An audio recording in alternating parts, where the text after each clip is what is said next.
The courthouse smelled like old paper and broken promises. I sat on the wooden bench outside courtroom 3B, my fingers trembling as they traced the edges of the divorce papers for the 100th time. The hallway echoed with footsteps. Lawyers in expensive shoes, couples avoiding eye contact, lives unraveling in triplicate. Mine was just another file in the stack. Another marriage dissolved before it ever really began. Sign here, initial here, date here. Marcus hadn't even bothered to show up. 3 years of marriage, and he couldn't spare an hour to watch it officially end. His lawyer, a sharp-faced woman with a designer handbag, had handed me the papers with barely concealed impatience. "Mr. Chen is occupied with important business matters," she'd said, as if I didn't know exactly what that meant, as if I hadn't spent countless nights alone while he worked late with her. I pressed my palm against my stomach. Still flat. Still hiding the secret I'd discovered just 48 hours ago. 2 pink lines that changed everything and nothing all at once. The pregnancy test was buried at the bottom of my purse, wrapped in tissues like contraband. I hadn't told anyone. Couldn't tell anyone. Not when Marcus had made it crystal clear he wanted out. Wanted her. Wanted the life I could never give him. A baby would just be another chain. Another obligation he'd resent. Better to sign. Better to disappear. Better to raise this child alone than watch the father wish we didn't exist. "Ms. Rivers?"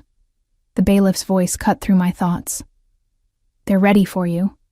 I stood on shaking legs, the papers clutched against my chest like a shield. The fluorescent lights overhead flickered, once, twice, casting strange shadows across the marble floor. Somewhere down the hall, a door slammed.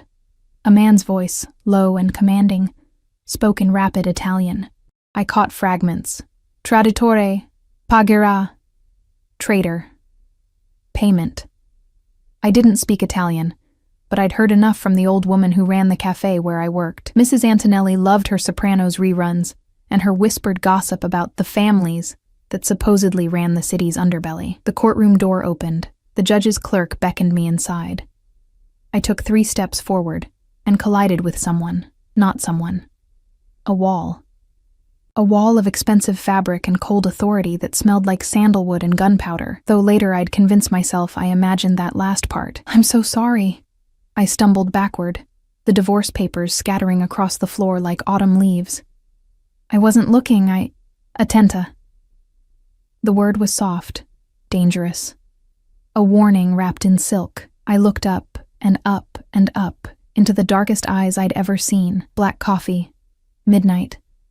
The moment before a storm breaks. He was beautiful in the way poisonous things are beautiful. Sharp cheekbones, olive skin, black hair swept back from a face that could have been carved from marble. His suit probably cost more than my yearly rent. Charcoal gray, perfectly tailored, with a subtle sheen that screamed Italian craftsmanship. A silver watch caught the light at his wrist. Expensive, understated, deadly. But it was his stillness that terrified me most. He didn't move like other people, didn't fidget or shift weight, or do any of the 1,000 small movements that make someone human. He simply was, like a predator deciding whether you're worth the hunt. 2 men flanked him, mountains in black suits with earpieces and the kind of alertness that comes from military training or worse. One had his hand inside his jacket, the other was already scanning the hallway, cataloging exits, threats, witnesses. "The papers," the man said, his accent turning the words into something musical and menacing all at once. His gaze dropped to the scattered documents at our feet, and I saw his expression shift. Just a fraction, just enough to notice. "You are divorcing." It wasn't a question.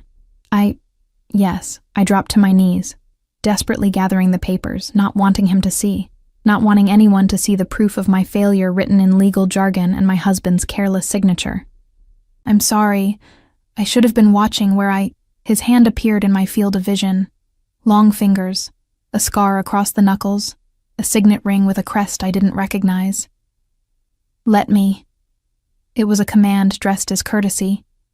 He knelt, this man who clearly never knelt for anyone, and began collecting the papers with an efficiency that suggested he'd handled plenty of documents before. Legal ones, binding ones. The kind signed in blood, Our fingers brushed as we both reached for the same page. Lightning. Thunder. Every cliché I'd ever rolled my eyes at in romance novels, except it wasn't romance. It was recognition.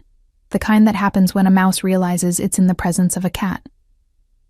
Alessia Rivers, he read from the document, his accent caressing each syllable. And Marcus Chen. Something flickered across his face. Recognition? Anger? It was gone before I could identify it. Your husband has interesting business associates. Ice flooded my veins. I don't know anything about his business. Bean, he stood, offering me the papers with one hand while the other made a subtle gesture to his guards. They melted back 3 steps, close enough to intervene, far enough to offer the illusion of privacy. Better that you don't, Piccola. Better that you sign these papers and forget Marcus Chen ever existed. The way he said my husband's name, soon-to-be ex-husband, made it sound like a curse.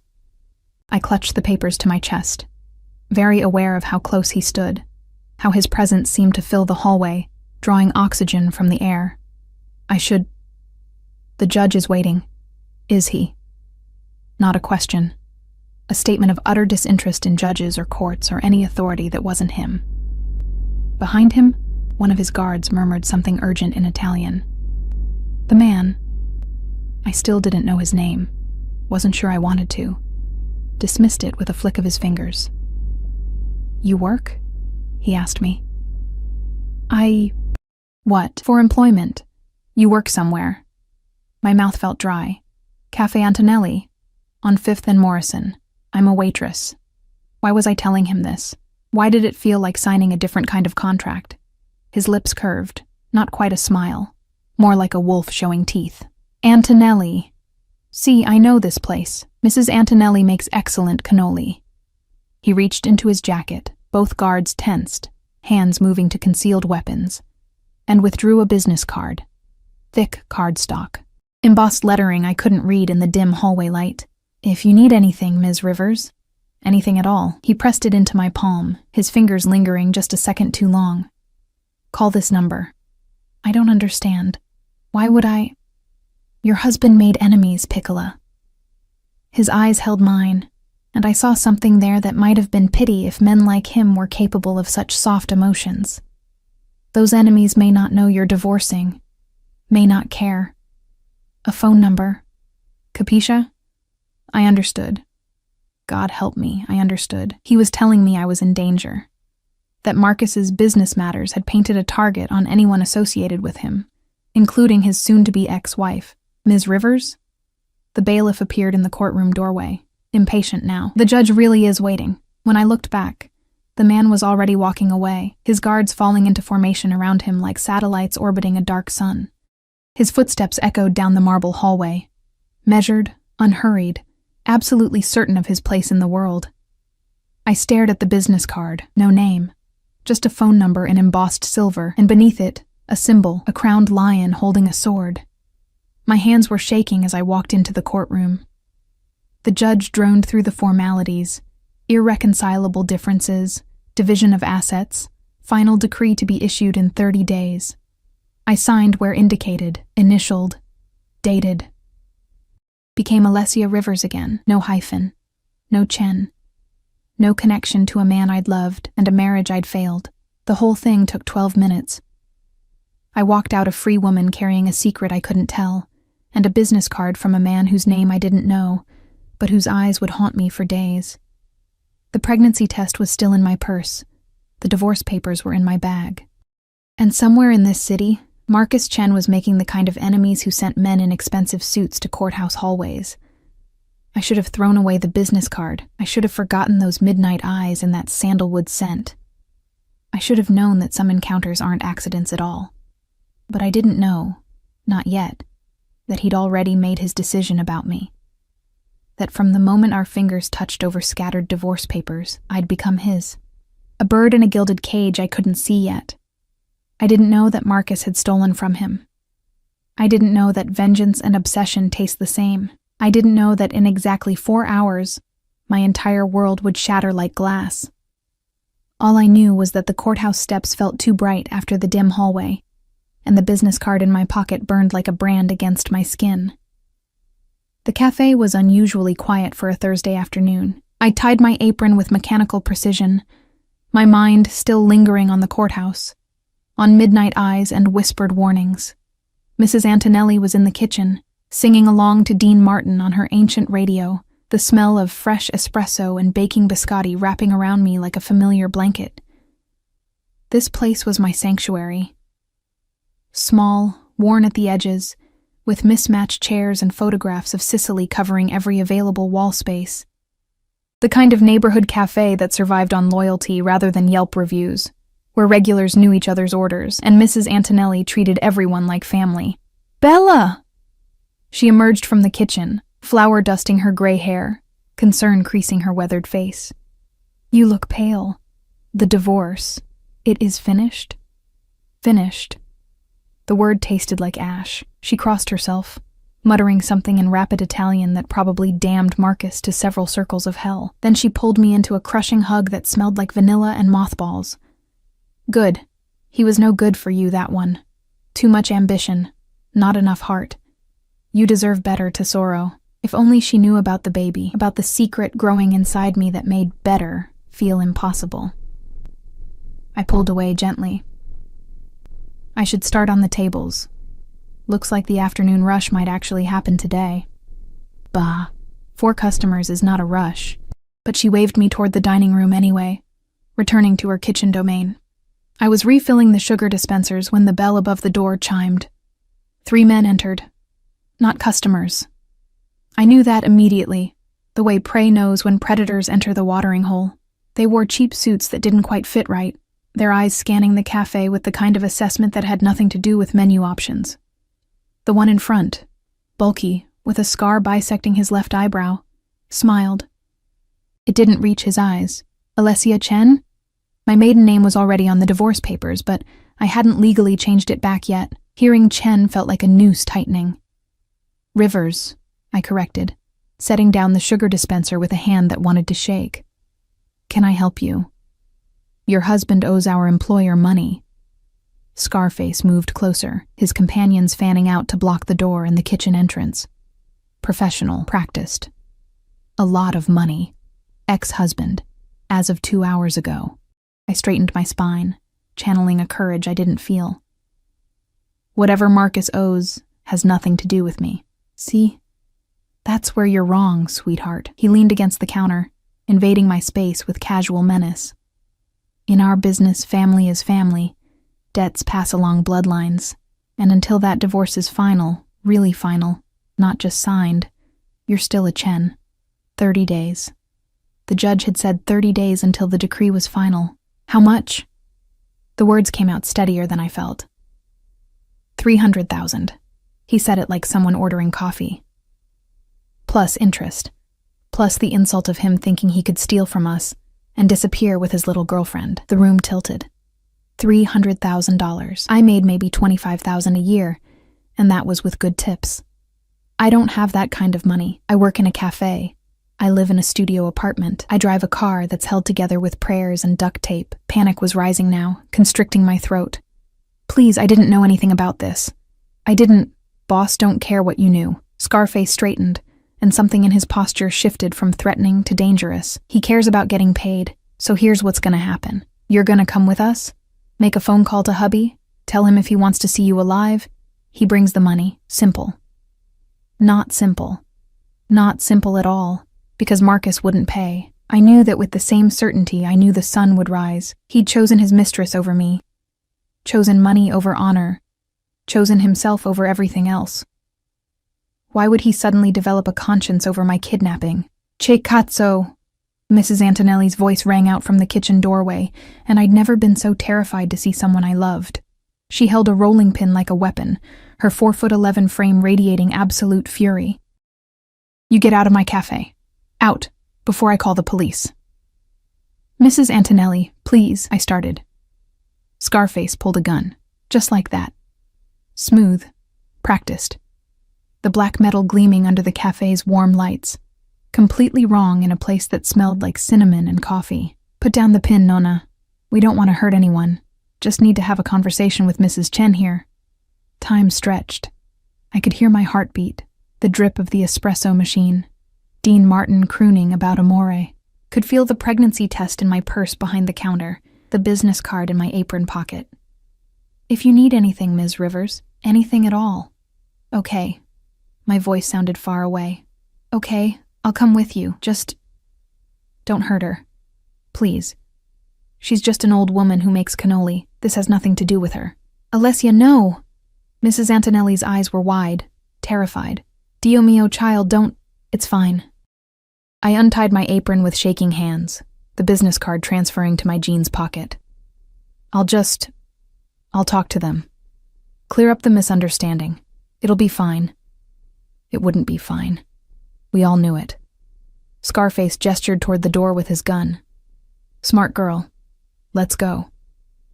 I walked past Mrs. Antonelli, saw tears on her wrinkled cheeks, wanted to hug her one last time but knew they wouldn't let me. Call my sister, I whispered. Tell her I love her. The afternoon sunlight was too bright, too normal. People walked past on the sidewalk. A mother with a stroller, teenagers laughing, a businessman on his phone. None of them noticed the woman being herded into a black SUV with tinted windows. None of them saw the beginning of my nightmare. The interior smelled like cigarettes and something chemical I couldn't identify. They zip-tied my wrists, not tight enough to cut circulation, but secure enough to make escape impossible. One man drove. Scarface sat beside me. The third watched out the back window. Where are we going? My voice cracked. Warehouse. Neutral territory. Scarface was texting someone, his thumbs moving rapidly across the screen. Boss wants to handle this personally. Make an example, you know? Can't have people thinking they can steal from the Kozlov organization. Kozlov. Russian mob. Oh God. Marcus had stolen from the Russian mob. He won't pay, I said quietly. You should know that. Marcus won't pay ransom for me. We're divorced. He doesn't care. Then you better hope you're worth something to somebody else. He pocketed his phone, studying me with cold assessment. Pretty girl like you? There's always a market. Arabs pay good money for American girls. Lots of options. Bile rose in my throat. I pressed my bound hands against my stomach. Still flat, still hiding the tiny cluster of cells that would become a person. My child. Marcus's child. Whether he knew it or not. I couldn't let them sell me, couldn't let my baby be born into that horror. The SUV turned into an industrial district, buildings growing more dilapidated with each block. Graffiti-covered brick walls, broken windows gaped like missing teeth. This was where the city rotted, where people disappeared and no one asked questions. We pulled into a warehouse with a rusted metal door. Out. I stumbled from the SUV, my legs weak, my mind racing through impossible escape scenarios. The warehouse was vast and empty, just concrete floors and metal support beams and the echoing drip of water from a leaking roof. A single chair sat in the center, illuminated by a hanging work light. They pushed me toward it. Sit! Don't move! Don't scream! The boss will be here soon. I sat. The metal chair was cold through my jeans. Scarface made a phone call, speaking in rapid Russian. I caught Devushka and Chen, and what might have been an address. Then he hung up, and all three men settled in to wait, smoking cigarettes and watching me like I was livestock. Time became elastic. Could have been 10 minutes or an hour. My wrists ached from the zip ties. The baby. I couldn't stop thinking about the baby, about all the ways this could end badly. The business card felt like it was burning through my pocket.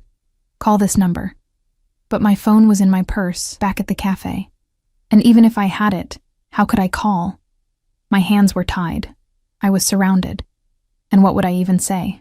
Hello, mysterious stranger from the courthouse. I'm being held hostage by Russians because my ex-husband is an idiot. Can you help? Ridiculous. Except the way he'd said Marcus's name, the recognition in his eyes, the warning about enemies. He'd known.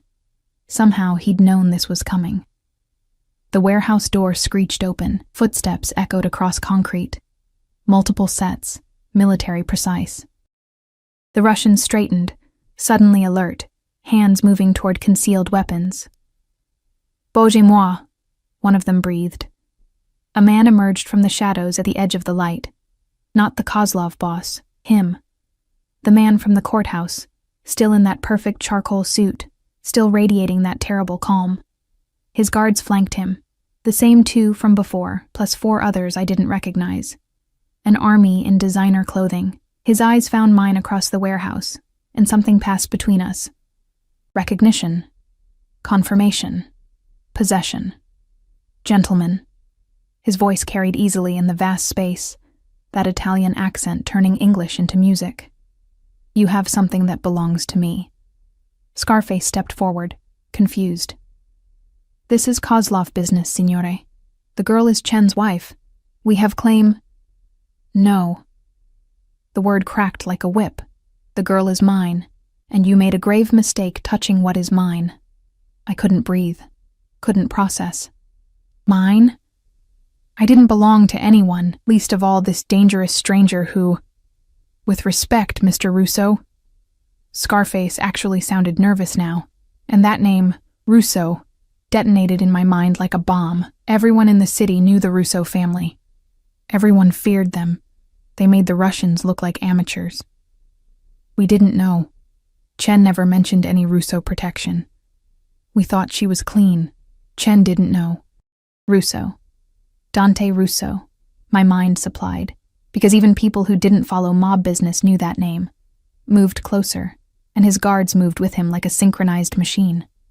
Because I just decided today, this morning, in a courthouse hallway. Capiche? He was lying. Had to be lying. We'd met for 30 seconds, scattered some papers, exchanged maybe 10 sentences, except his eyes said otherwise. His eyes said he'd decided the moment he touched my hand, seen my divorce papers, recognized Marcus's name. His eyes said I'd been his from the beginning, and I just hadn't known it yet. The girl for Chen's debt, one of the other Russians tried. We can negotiate. There is no negotiation. Dante's hand moved, just slightly, just enough, and 8 guns materialized from his guards, all pointed at the 3 Russians. You release her, now. And you tell Kozlov that Marcus Chen is mine to deal with. His debt is paid, by me. Capito? 300,000 will be in Kozlov's account within the hour, plus an additional 200 for the insult of touching my property. He said it so casually, like $500,000 was pocket change. Now, untie her. Scarface looked at his companions, at the guns, at Dante Russo's utterly calm face. Whatever he saw there made the decision. He approached me with a knife. I flinched, couldn't help it, and saw Dante's expression darken to something murderous. Carefully, he said softly. If you harm one hair on her head, I will personally remove every bone in your body. Slowly, the knife sliced through the zip ties. Blood rushed back into my hands, bringing pins and needles and relief. Come here, Piccola. Dante extended his hand, not a request. Never a request with him. I stood on shaking legs, walked across concrete that seemed to stretch forever. Took his hand, warm, steady, branded with that same electric recognition from the courthouse. He pulled me behind him, positioning his body between me and the Russians. One of his guards immediately draped a jacket over my shoulders, expensive cashmere that smelled like sandalwood and safety. If Kozlov has a problem with this arrangement, Dante said, already turning toward the door, he knows where to find me, but tell him to think carefully before he acts. The Russos have been patient with his expansion into our territory. That patience has limits. He walked me out of the warehouse, his hand never leaving mine, his guards forming a protective circle. The sunlight outside felt surreal, too normal after the darkness inside. A different SUV waited, this one black and gleaming, clearly armored, clearly expensive. The door opened like a mouth. Get in, Piccola. His voice was gentle now, coaxing. You're safe. I promise you, you're safe now. I should have run. Should have screamed for help, flagged down a car, done something other than climb into that SUV with a mafia boss and his private army. But my hands were still shaking from the zip ties. My mind was still reeling from guns and threats and the casual discussion of selling me.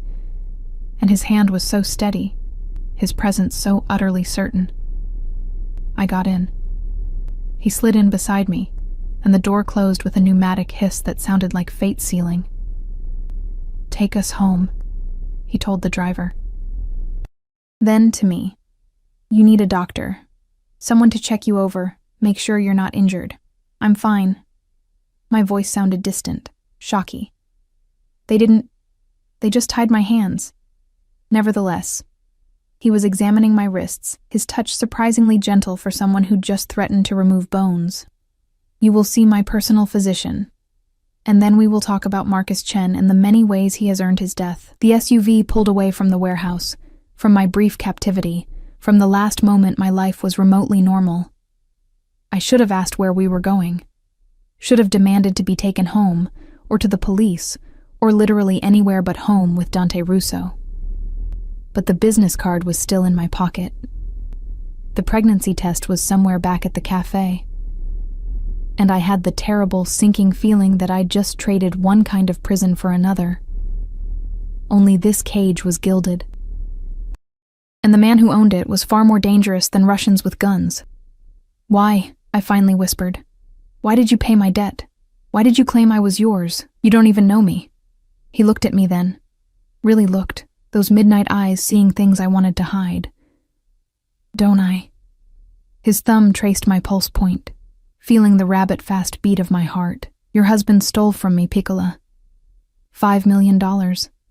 And when I find him, and I will find him, I will take everything he values. His money, his life, his freedom." He leaned closer, until I could feel his breath against my cheek. "But you, I'm keeping." Dante Russo's home wasn't a home. It was a fortress disguised as a palazzo. The SUV wound through increasingly exclusive neighborhoods, past mansions with iron gates and security cameras, until we reached an estate that made the others look modest. Stone walls topped with elegant spikes.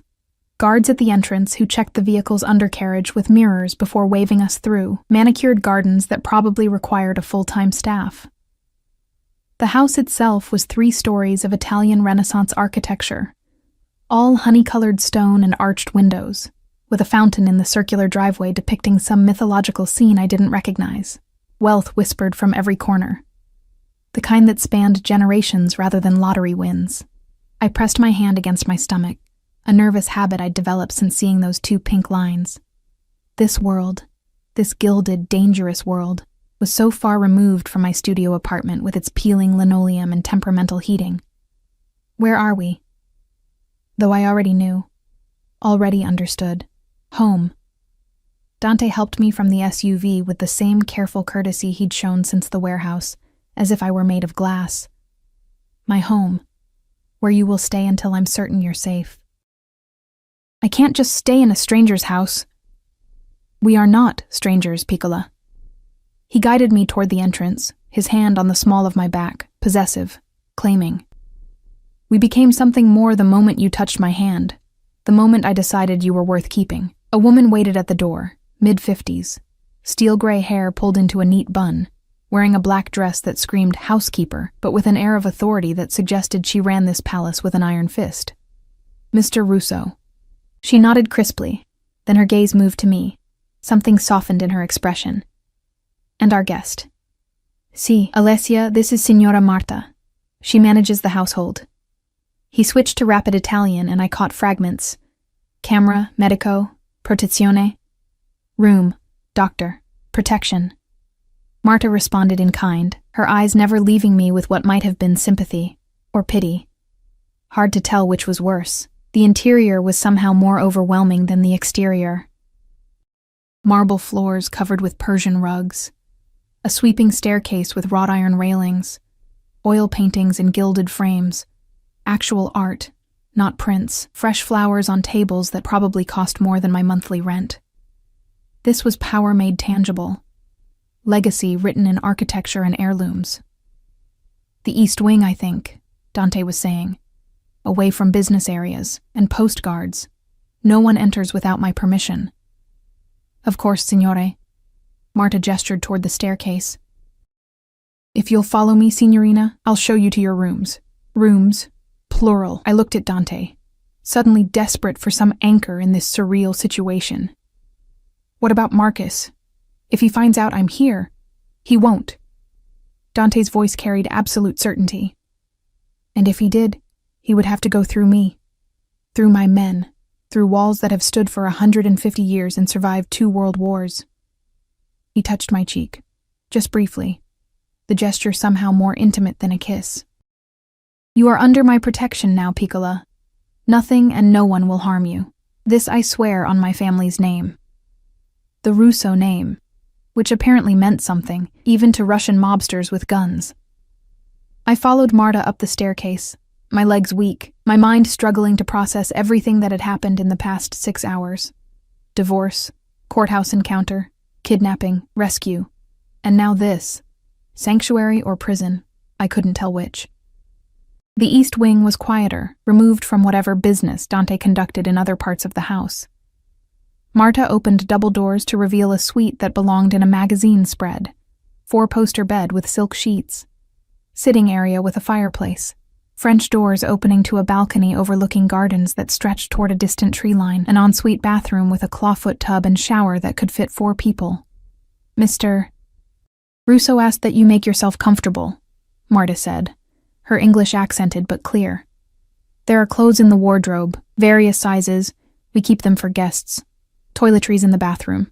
If you need anything at all, use the phone. She pointed to an antique-looking device on the bedside table. Press 1 for me, 2 for kitchen, 3 for Mr. Russo.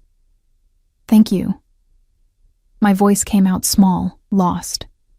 She paused in the doorway, studying me with those sharp eyes. He is not a gentleman, our Mr. Russo, but he is honorable in his way. If he says you are protected, you are protected. Capisce? I nodded, not trusting my voice. When she left, I sank onto the bed, so soft I nearly disappeared, and finally let myself shake, really shake. The kind of full-body tremors that come after adrenaline fades and reality sets in. I'd been kidnapped by Russian mobsters because Marcus had stolen money, not just from anyone, but from Dante Russo, $5 million. The number was so absurd it felt fictional. And Dante had paid my ransom, $500,000, just like that. Plus whatever he'd owed the Russians. For me, a waitress he'd met once in a courthouse hallway. You are mine. The words echoed in my head, terrifying and thrilling in equal measure. I pulled out my phone. They'd given me my purse back at some point, though I barely remembered, and saw 17 missed calls, Mrs. Antonelli, my sister Emma, 2 unknown numbers that might have been Marcus, or might have been more threats. I called Emma first. Alessia. She nearly screamed it. Oh my God, where are you? Mrs. Antonelli called hysterical, said men took you, said she tried to stop them, but they had guns. Are you okay? Are you hurt? I'm calling the police right now. Em, slow down. I pressed my fingers to my temple, fighting back tears. I'm okay. I'm safe. I'm somewhere safe. Where? I'm coming to get you. No, too sharp. I softened my tone. No, you can't. It's complicated. Marcus, he got involved with dangerous people, owed them money. They thought I could help them get it, that bastard. Emma's voice turned vicious. I never liked him. Never. And now he's putting you in danger? I'm going to kill him myself. The debt's been paid. Someone paid it for me. I'm staying with him until everything calms down. Not quite a lie. Not quite the truth. Him who? Alessia, you're not making sense. How could I explain Dante Russo to my sister, the kindergarten teacher who thought jaywalking was edgy, who'd never even gotten a speeding ticket? A family friend, the lie tasted wrong, of the Antonellis. He has connections. He's making sure I'm safe while Marcus is dealt with. Dealt with how? I don't know, and I don't want to know. That, at least, was true. Em, I need you to do something for me. Go to my apartment. In the bathroom, under the sink, there's something I need you to get. The pregnancy test.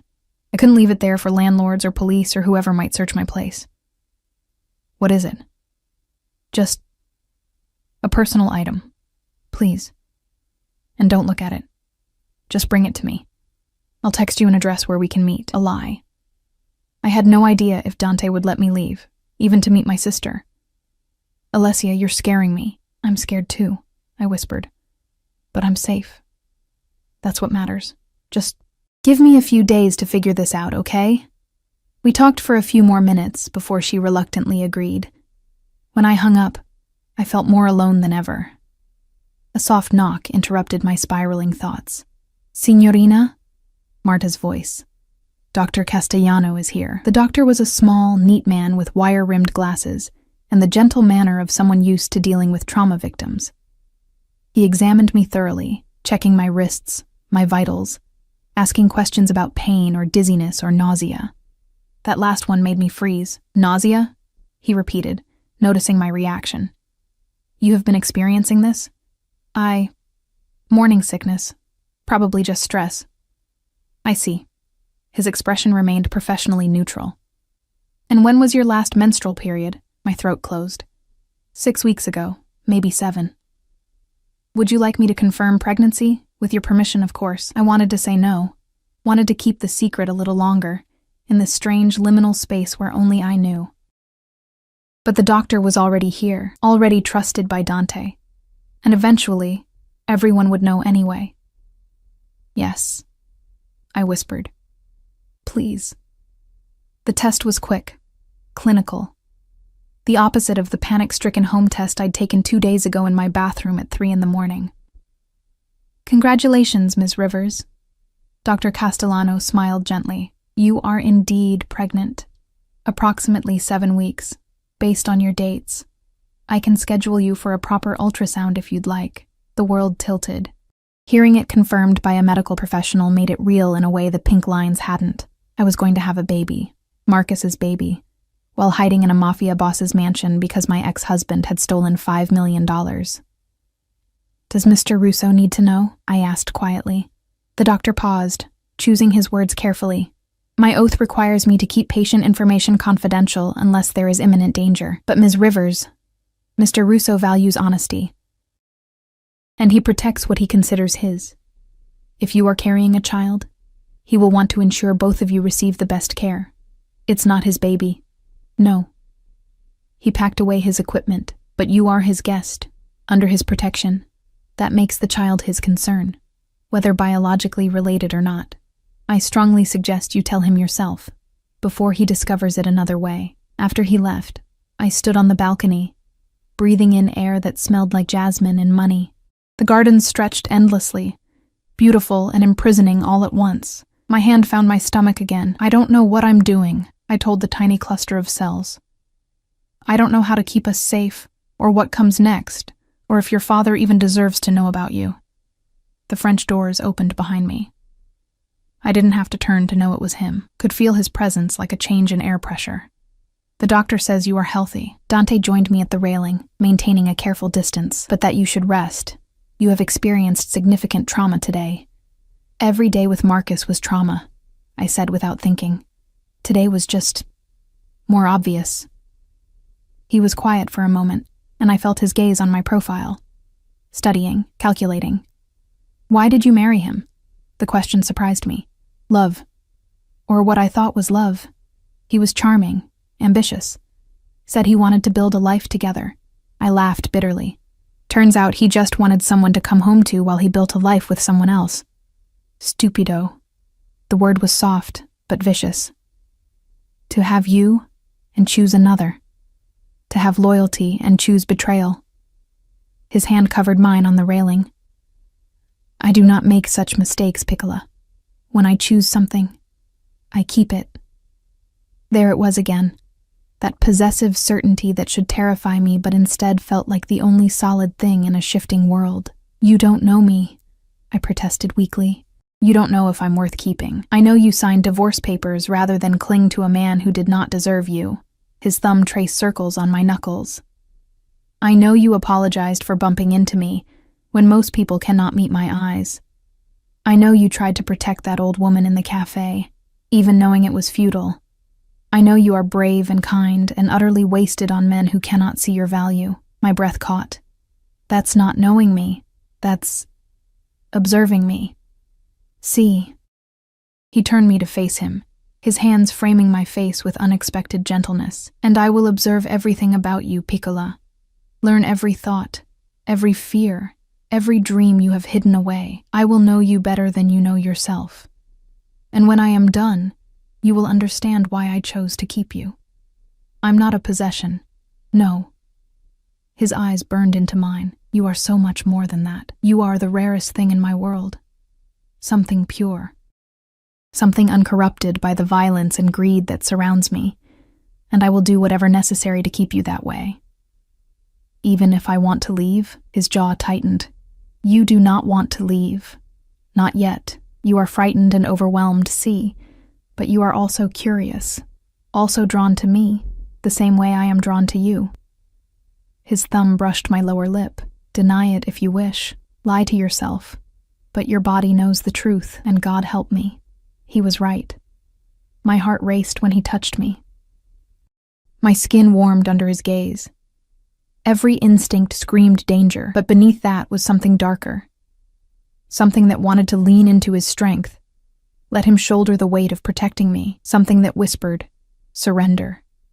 "I should tell you something," I heard myself say. About me. About my situation."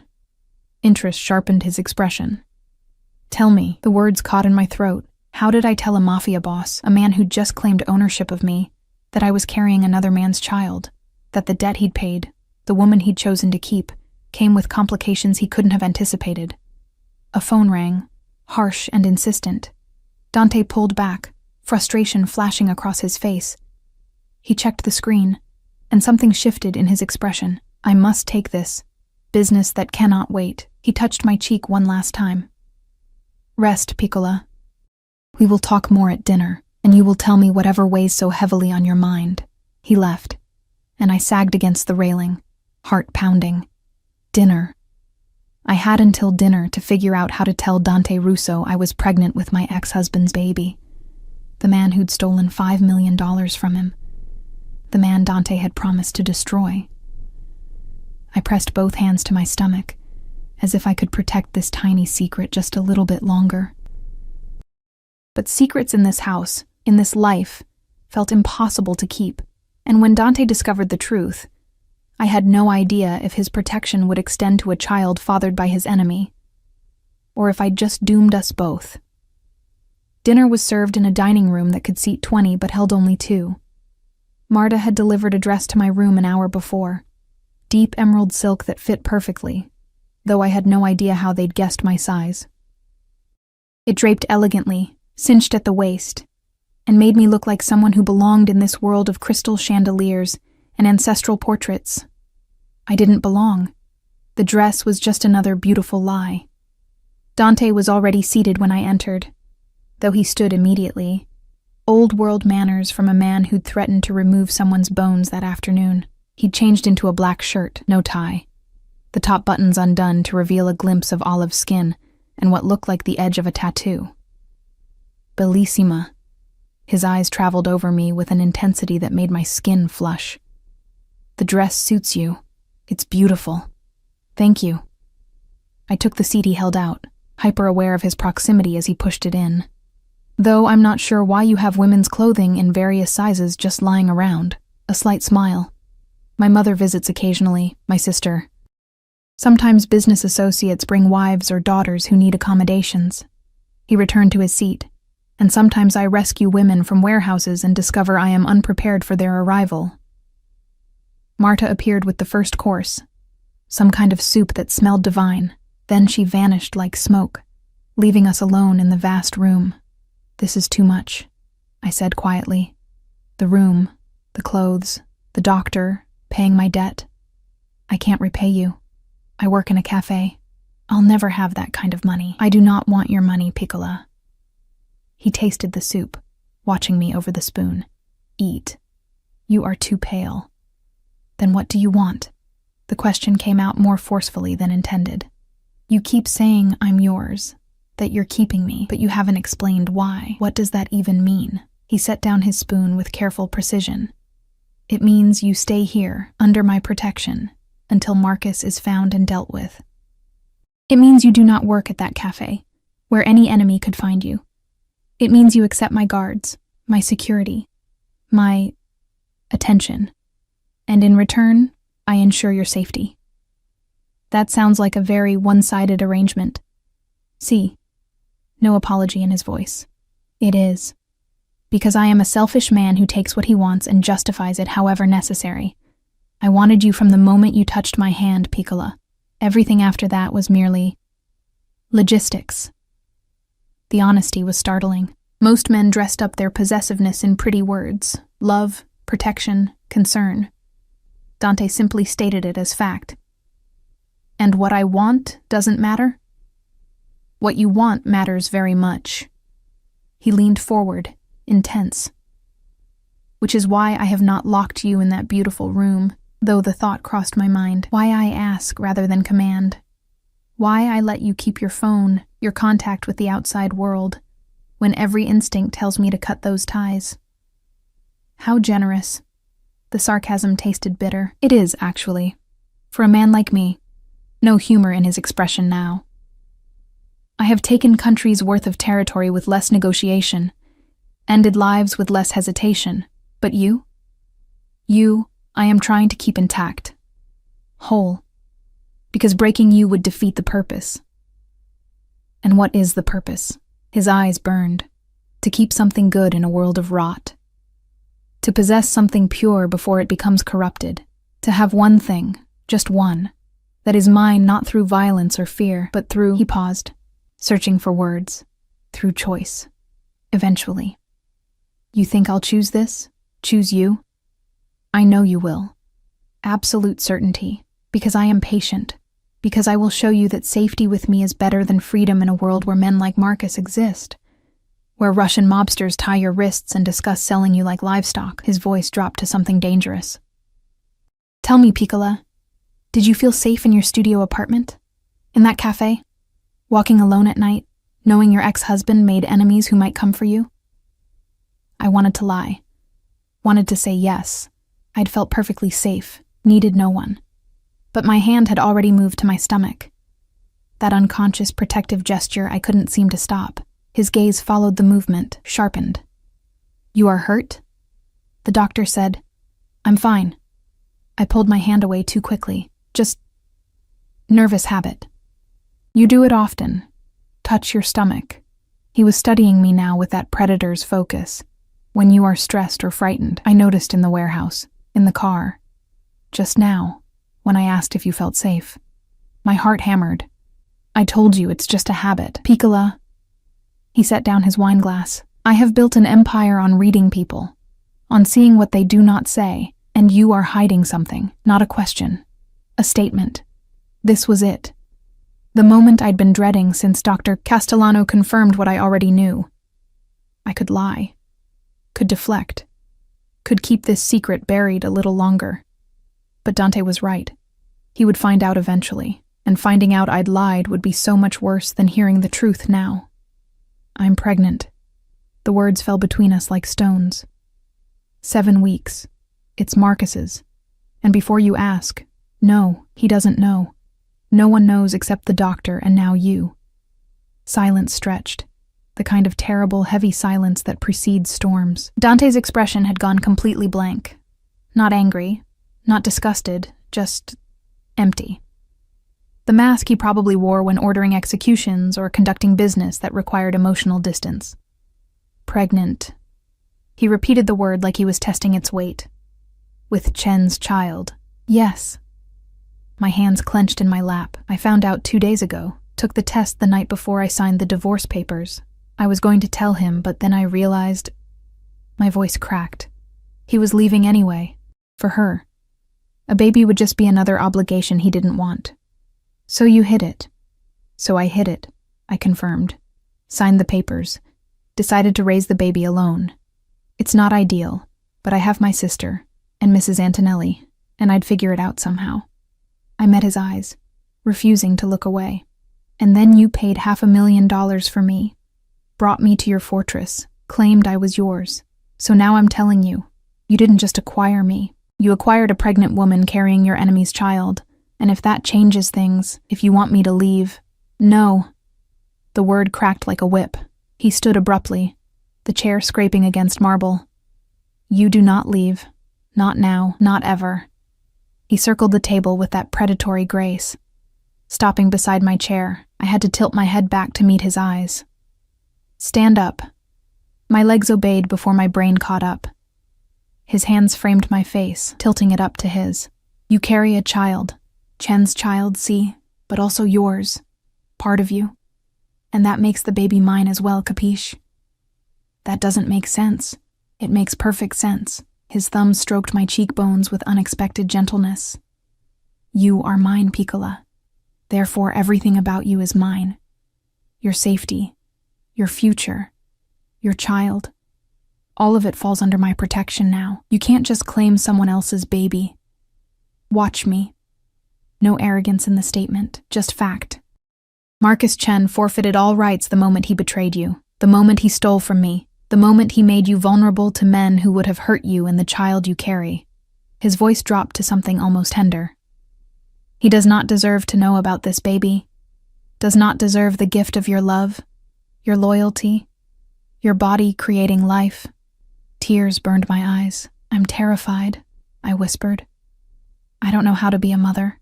Don't know if I can do this alone." "You are not alone." He pulled me against his chest, one hand cradling the back of my head, the other splaying across my lower back. "Never again, Piccola. You have me now. My resources, my protection, my family. I shouldn't have felt safe, shouldn't have relaxed into the embrace of a man who'd bought my freedom like it was nothing, who spoke of ownership and possession without apology. But God help me. I did feel safe. For the first time since seeing those pink lines, since signing those divorce papers, since Marcus had chosen her over me, I felt like maybe, just maybe, everything would be okay. "What about Marcus?" I asked into his shirt. "When you find him, he will pay for what he stole, what he did to you. But the baby..." Dante pulled back enough to meet my eyes. "The child is innocent, blameless, and will be raised as mine if you allow it." My breath caught. "Yours?" "See." No hesitation. "Let Chen rot in whatever hole I bury him in. Let him die never knowing he fathered a child. This baby will have my name, my protection, my legacy. Will grow up knowing a father who chose them, rather than one who abandoned them." It was insane. Completely, utterly insane.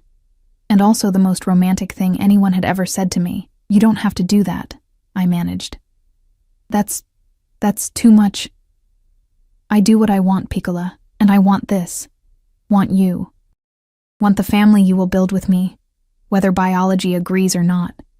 His hand moved to my stomach, covering where mine had been earlier. "This child will be a Russo, mine in every way that matters. We barely know each other. Then we will learn." He guided me back to my chair, but instead of returning to his seat, he knelt beside me. Actually knelt.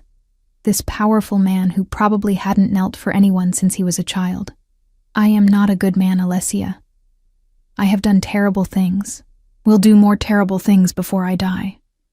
But I swear to you, on my family's name, on my mother's grave, I will be good to you, to this child. You will want for nothing, fear nothing. And anyone who threatens you will learn why the Russo name carries weight in this city." I believed him. That was the terrifying part. I absolutely believed every word. "I need time," I said quietly, "to process all of this. The pregnancy, Marcus, you, everything. It's too much too fast. You have time." He stood, pressed a kiss to my forehead that felt like a brand. "All the time you need, but you take it here, under my roof, where I can keep you safe." We finished dinner in strange silence. Not uncomfortable, but charged with everything unsaid. He asked about the baby, about how I was feeling, if I'd experienced morning sickness or fatigue. Practical questions that felt surreal coming from a mafia boss. After dinner, he walked me back to my room, his hand on the small of my back the entire way. "Sleep well, Piccola." He paused at my door. "If you need anything at all, use the phone. I will come, even at 3 a.m, especially at 3 a.m. A slight smile. Those are the hours when fear speaks loudest, when you most need to know you are not alone. He left before I could respond, disappearing down the hallway with that silent, predatory grace. I closed the door and leaned against it, my emotions a tangled mess. This morning, I'd been Alessia Chen, soon-to-be divorced waitress with a secret pregnancy and no prospects. Tonight, I was Alessia Rivers, protected by one of the most dangerous men in the city, carrying a child he'd claimed as his own, despite no biological connection. My phone buzzed. Emma, got the thing from your apartment. Meet tomorrow? Coffee shop on 5th? I stared at the text. The thing was the pregnancy test, evidence of my secret, now in my sister's possession. Should I tell her about Dante? About where I was really staying? Another text. Also, Marcus called me, looking for you, sounded desperate. Said to tell you he's sorry, needs to talk. I told him to go to hell. Was that okay? Marcus was looking for me, probably because Dante's people were looking for him, and he'd figured out I was somehow involved. Too late. Whatever he wanted to say, whatever apologies he'd crafted, they meant nothing now. I texted back, can't do coffee tomorrow, still lying low. Can you mail the thing to me? I'll send an address. Would Dante let me receive mail, or would that compromise security somehow? I called the number for him, 3 on the bedside phone. He answered on the first ring. What is wrong? Nothing's wrong. My sister has something I need, a personal item. Can she mail it here? Or would that be a security risk? A pause. What item?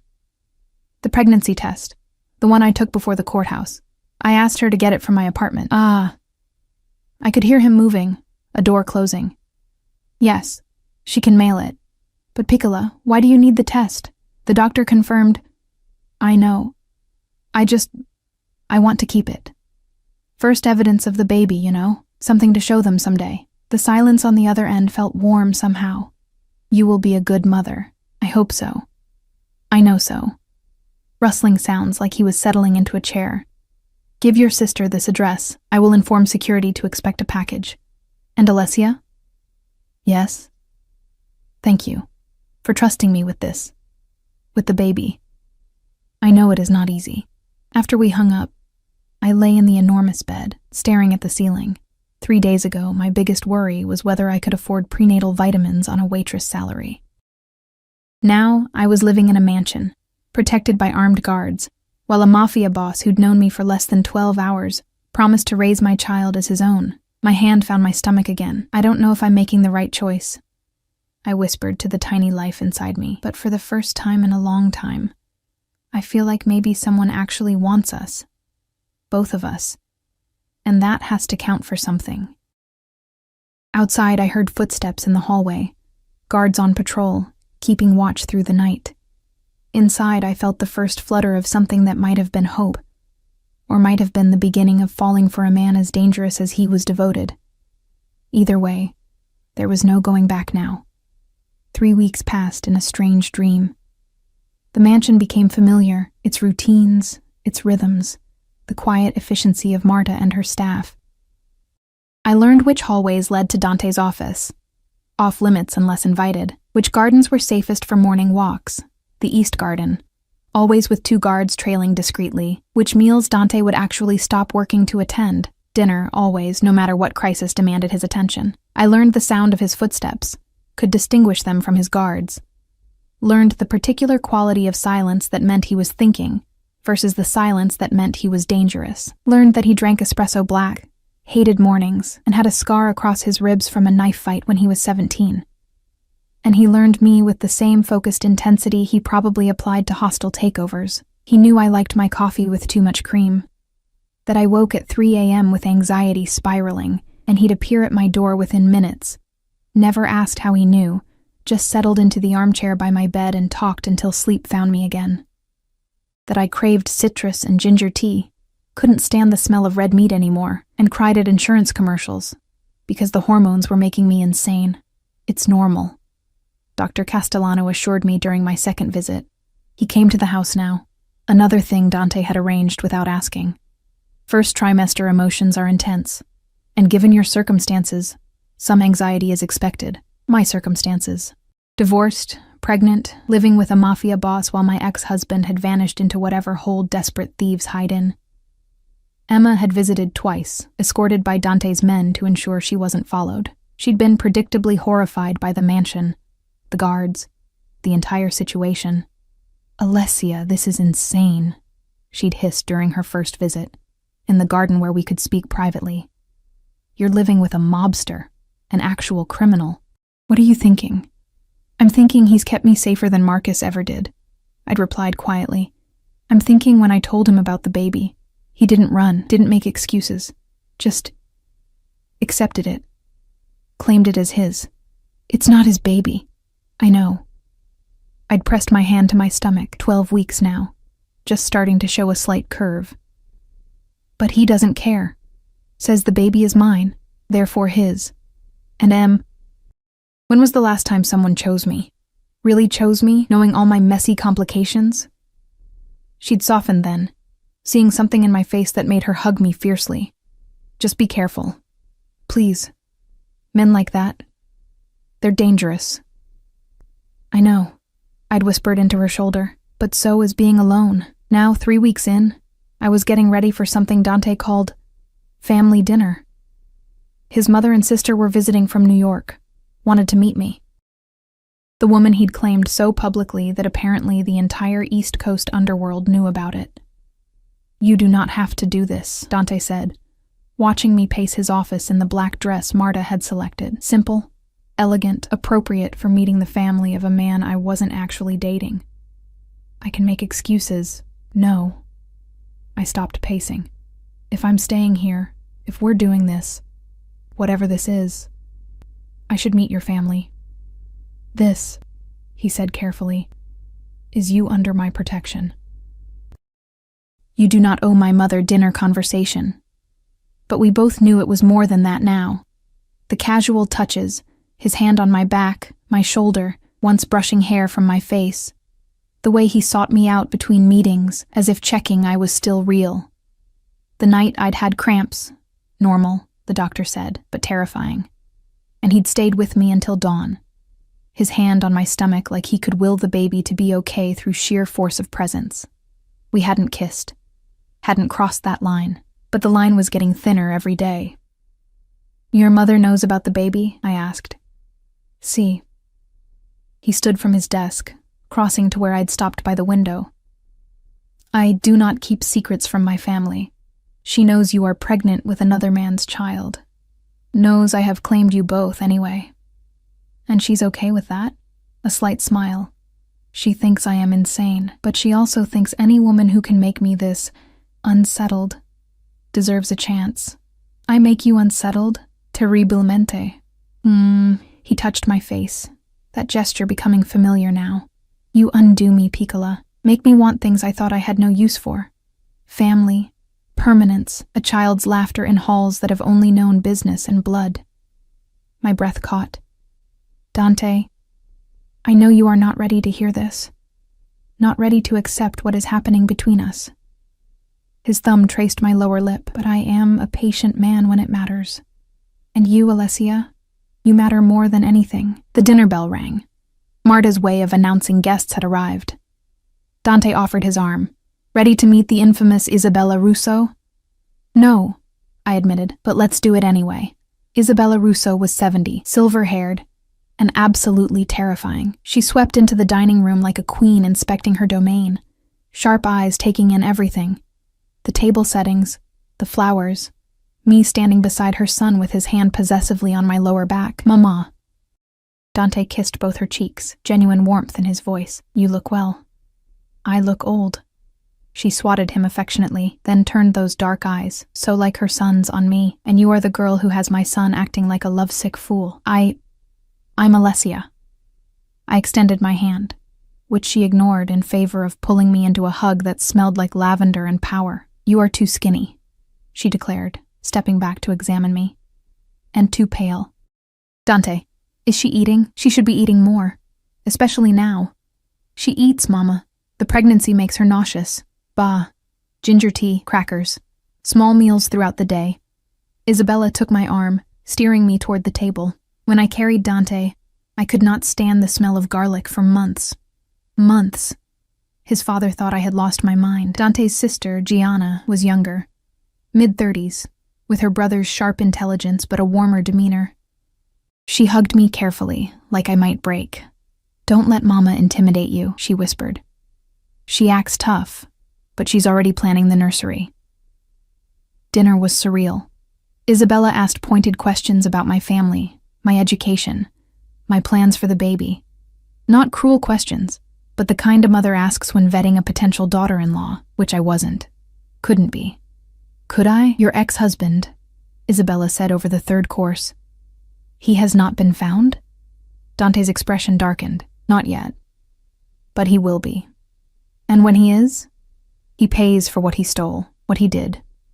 Dante's hand found mine under the table, squeezed. "But Alessia and the baby remain protected. That does not change." Isabella studied us both with those shrewd eyes. "You care for my son?" The question caught me off guard. We barely know each other. That is not what I asked. I looked at Dante, at the man who'd paid my ransom, claimed my child, made me feel safer than I'd ever felt, who checked on me at 3 a.m. and brought me ginger tea without being asked, and looked at me like I was something precious. "Yes," I admitted quietly. "I care for him. More than is probably smart." "Ben," Isabella nodded, satisfied. "Smart is overrated. Love is what matters. And whether you know it yet or not, Kara, you are falling in love with my son." "Mama," Dante started. "Zito." She waved him silent. "I did not raise a fool, and she is not a fool either. You think I cannot see the way you look at her? The way she softens when you touch her? I may be old, but I am not blind." Gianna was trying not to laugh. "Mama, maybe let them figure it out themselves." "Figure it out?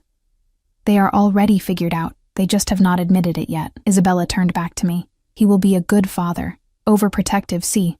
Probably insufferable, but good. And any child raised with Russo love will want for nothing." Tears burned my eyes. Hormones again, or maybe just the overwhelming relief of being accepted, of someone looking at my complicated situation and not seeing a problem, but a family. After dinner, we moved to a sitting room where Gianna showed me photos of Dante as a child, gap-toothed and serious even then, always standing protectively in front of his younger sister. "He has always been this way," Gianna said softly, "protective to the point of obsession. When our father died, Dante was only 22, but he stepped into the role like he was born to it, took care of everything, everyone, including me," Isabella added from her chair. "Even when I insisted I did not need taking care of." She smiled at her son. "He cannot help himself. It is in his blood to protect what is his." "I am not a thing to be owned," I said, "but without heat." "No," Dante agreed, settling beside me on the sofa. "You are something far more valuable. You are chosen." The evening wound down eventually. Isabella hugged me goodbye with promises to visit again soon, to help with the baby when it came. Gianna pressed her phone number into my hand. "Call me any time," she said, "even just to talk. Being alone in this world," she gestured to the mansion, the guards, the beautiful prison, "can be isolating. You need friends who understand." When they left, the house felt too quiet. Dante walked me to my room, as had become his habit. But tonight I didn't want to be alone. Didn't want to lie in that enormous bed thinking about everything that had changed. "Stay," I said at my door. "Just for a while. Please." Something shifted in his expression. "Alessia, I'm not asking for anything except company. I just don't want to be alone tonight." He followed me inside, settling into the armchair while I curled up on the bed. We talked about nothing and everything. His childhood, my sister, the baby's future. He told me about his father, who'd built the Russo empire from nothing. I told him about my mother, who died when I was young, leaving Emma and me to raise each other. "You are stronger than you think," he said quietly. "Losing your mother, surviving Marcus, facing motherhood alone, that takes courage. I'm not alone anymore. No." He moved to the bed, sitting on the edge. "You are not. You will never be alone again, Piccola. I swear it." The words hung between us, heavy with promise. I reached for his hand, threading our fingers together. "Your mother thinks I'm falling in love with you. My mother is very wise and presumptuous. But I couldn't deny it. Couldn't pretend I hadn't been falling for weeks now. Slowly, inevitably, like water finding its level. This is crazy. We've known each other less than a month. Time is irrelevant. His free hand cupped my face. I knew the moment I saw you in that courthouse. Knew you were meant to be mine. That's not how the world works. It is how my world works. He leaned closer, until I could see flecks of gold in those dark eyes. I take what I want, Alicia, and I have wanted you from the beginning. But I will not take this. His thumb brushed my lips, until you give it freely, until you admit what we both know is true. My heart hammered. And what is that? That you are mine. That this baby is mine. That you do not want to leave this cage I have built for you, because you have realized something important. What? That some cages are not prisons. His forehead touched mine. Some are sanctuaries, and you, Piccola, are finally safe enough to stop running. He was right. God help me, he was right. I'd spent 3 years running, from Marcus's indifference, from my own inadequacy, from the fear that I'd never be enough. And then I'd planned to run further, to raise a baby alone, to pretend I didn't need anyone, to be strong through sheer stubbornness. But here, in this beautiful cage with this dangerous man, I could finally stop, could finally admit I needed someone, that I wanted to be chosen, protected, loved. Kiss me, I whispered. His eyes darkened. Are you certain? I'm terrified, but yes, I'm certain. The kiss was nothing like I expected. Gentle at first, reverent almost, like I was something holy. His lips moved against mine with practiced skill, coaxing rather than demanding, giving me every opportunity to pull away. I didn't pull away. I leaned in, my hands fisting in his shirt, and kissed him back with all the fear and hope and desperate longing I'd been holding inside. He groaned, deepening the kiss, one hand cradling my head while the other splayed across my lower back, drawing me closer, careful of the baby, always so careful. When we finally broke apart, both breathing hard, his eyes burned with possession and something softer. Ti amo, he whispered against my lips. From the moment I saw you, Piccola, I love you. That's impossible. Nothing is impossible when you want it badly enough. He kissed my forehead, my cheeks, my nose, and I want you. This child. The family we will build. Everything. I'm still scared, I admitted. Ben, fear keeps you smart. He pulled me against his chest, and I could hear his heartbeat, steady, strong, alive. But fear with me is different than fear alone. Here, you can be afraid and still be safe, can be vulnerable and still be protected. Capiche?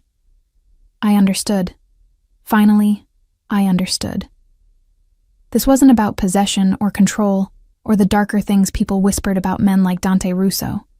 This was about a man who'd looked at a broken woman in a courthouse hallway and decided she was worth keeping. Worth fighting for, worth loving, complications and all. What about Marcus? I asked. When you find him?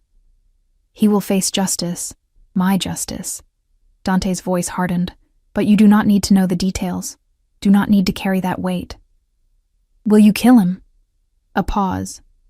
Would it bother you if I did? I thought about Marcus, about 3 years of being invisible, unwanted, second choice, about the baby growing inside me that he'd never know existed. No, I said honestly. He stopped being my concern the moment he chose someone else. Good. Dante kissed my hair, because he signed his death warrant the moment he put you in danger. Made you vulnerable. And I do not forgive such things. We stayed like that for hours, talking, kissing, planning a future that seemed impossible but felt inevitable.